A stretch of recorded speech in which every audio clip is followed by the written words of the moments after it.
Okay, today we're going to talk about solving literal equations. But before we start talking about solving literal equations, let's define a literal equation. A literal equation is an equation with more than one variable. Up to this point, we've talked about equations with only one variable, normally x. But now we're going to talk about equations that have more than one variable. So, to solve a literal equation for a specified variable, we are to use inverse operations, which is what we've been using all along.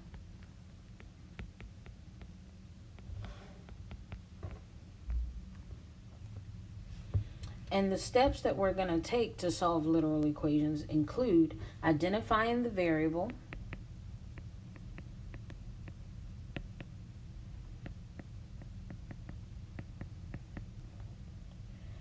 for which you are solving,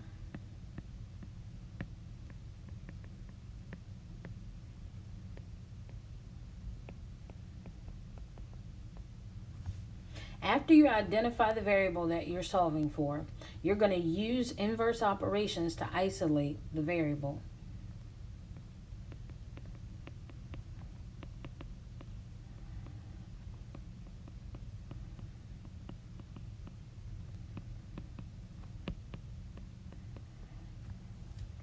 Once we apply inverse operations in order to solve for the variable, we need to note that combining like terms is not usually possible.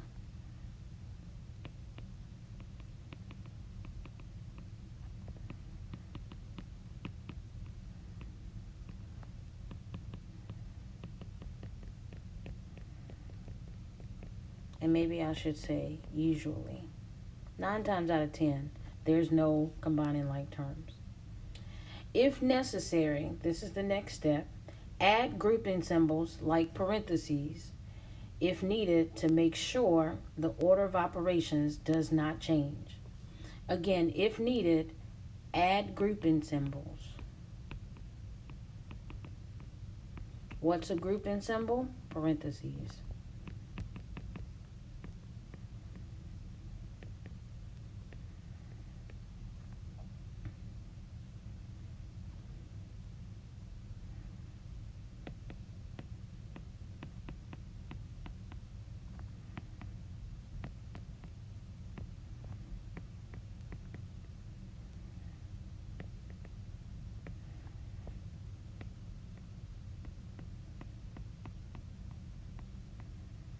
All right, there we go. So, before we start looking at examples of literal equations, let's remember what it means to use the inverse operations for a regular equation, two-step equation. For instance, 5x minus 2 equals 8.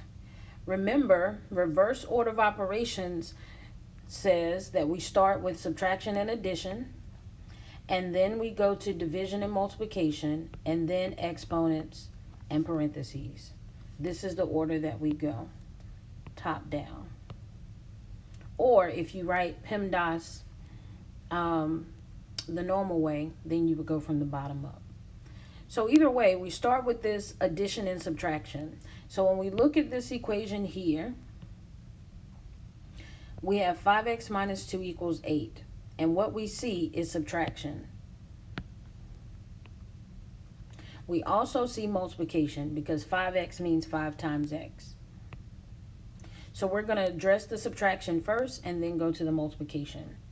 So to get rid of the subtraction, we add 2 to both sides of the equal sign. And we're left with 5x equals 10. All right, now we deal with the multiplication. To get rid of the multiplication, we divide by 5 on both sides. And we're left with x equals 2. And this is our solution, x equals 2. Notice how we use the inverse order of operations to solve for x. We're going to do the exact same thing when we start dealing with literal equations. So let's look at our first example.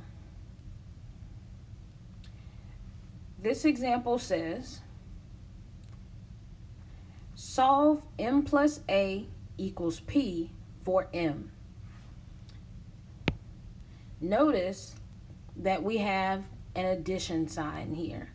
And that's really all the operation that we see. Therefore, in order to get m by itself, we're going to use the inverse operation, which is subtraction. So we subtract a from each side of the equal sign, and we're left with m equals p minus a. Notice we identified our variable m as the variable we needed to solve for, and then we applied the inverse operation of subtraction in order to get rid of the plus a attached to the m. And finally, we're left with m equals p minus a. Remember that combining like terms isn't usually possible. Therefore, we now have our final answer, m equals p minus a, and we're done with this problem. For the second example, it says solve v equals L times W times H for W. Notice that this is the formula to find the volume of a rectangular prism. All right, but we're solving for W. So let's go ahead and put a little box around W so that we know we've identified the variable for which we need to solve. And now we're going to need to apply the inverse order of operations. Well, this isn't hard to deal with because all we see is multiplication. Length times width times height. So the inverse operation would be division. So because we see multiplication twice, we are going to divide each side by two variables. We need to get rid of the length and we need to get rid of the height. And it's okay for us to write down here length times height. Same thing here, length times height. So that we're getting rid of two variables at one time. So length divided by length, that gives us 1. And height divided by height, that gives us 1. And it leaves us with W equals volume over length times height. We've performed the inverse operations. It says combining like terms isn't usually possible. Therefore, we're left with our formula for width. W equals, and we can rewrite this with W on the left side of the equal sign. So W equals V divided by length times height. And it's okay to not use the multiplication symbol here if we don't want to. So this is another way of writing our solution for this example.